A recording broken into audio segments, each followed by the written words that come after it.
My name is Wajid, Wajid Ali Syed. I'm a journalist based in Washington, D.C. I have run an organization called Abraham Publishing and Research Center. It's called Abraham because it works around the Abraham Accords. And we are hoping that the Accords expand to South Asia and the Middle Eastern countries. Amazing. Now, I understand that you were in charge of this organization. Of this delegation, and that you set it up. What was the impetus to do so? So the idea is to counter hate, counter misinformation, counter disinformation. People that get feed from their social media and then from their TV screens, information that they all get is not accurate. So we wanted people to, and community leaders from the Muslim communities, to come to the land of Israel, see the land, see the people, meet the people, know about its history, know about the conflict and what has been happening since October 7 onwards, to see this from their own eyes and learn about it. So this was an effective tool to again counter the misinformation, disinformation. And what have you been hearing from some of the participants so far about the trip? It's amazing. It has the taboos are not there, and since if you grow up with all these hate or all this information that's fiction rather than facts, so it takes time to break, of course. But people, we went to the holy sites. We met different communities. You see on your TV screens that from the river to the sea, without them knowing what river, which sea, or the misconception that in Israel is a Jewish state and only the Jews live here, and the fact being that it was the UN resolution that formed the state of Israel. So for them to come here and stand in front of the Western Wall and hear the azan, that had been a great experience for them. So it's breaking those taboos. It's bringing in new information. They got to meet, went to the holy sites, got to meet different communities. They got to learn that Muslims and Druze and Christians and Baha'is and every other religion or people from those religions live together, are part of this society, are very fabric of the society. So it has a very powerful impact. I can tell you, give you an example, that we were at a center called Roots. What they do is they have a Palestinian Muslim and an Israeli Jew sitting together talking about not just the conflict, but peace moving forward. And that was, I think they were expecting that there's going to be some kind of fight, some kind of like a confrontation. But the way it resolved, the way they were together, the way they represented Israel, this land, its history, was just remarkable for them. And they got to learn a lot in all these days that we have been going up and down the country. Have there been any surprises in the group?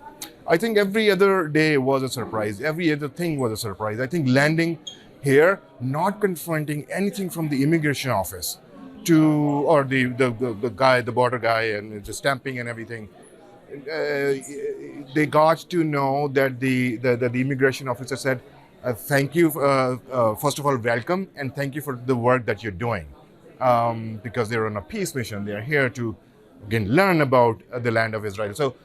So from starting that onwards to meeting people and going to Shabbat and then enjoying the Shabbat dinner and to going to synagogue and see how the people come together and pray, and the welcome that they get from the holy sites or the communities. So I think every single day was not just a learning experience, but also a surprise for most of the people because it was all new to them. And what's the goal of tonight's specific event? That I don't know. I think it's a conference. We were talking about. We're going to talk about how religion could be helpful, because the conflict that has been going on sounds like and seems like about religion. Two religions are fighting for this land. I think the conference here is going to be, or the talk there is going to be, how religion could actually be pivotal in bringing people together, because we belong to the same lineage of the Abrahamic faiths. So if the lineage is same, if there's minor differences between the Abrahamic religions. So if the commonality is the major part of it, why not bring them together, use that to sit together, break bread together, and try to find move a way forward. And do you have, I mean, you kind of just said it, but do you have one hope for the future between the Jews and the Muslims to come together? Uh, I hope so. I mean, this has been going on for more than 2,000 years.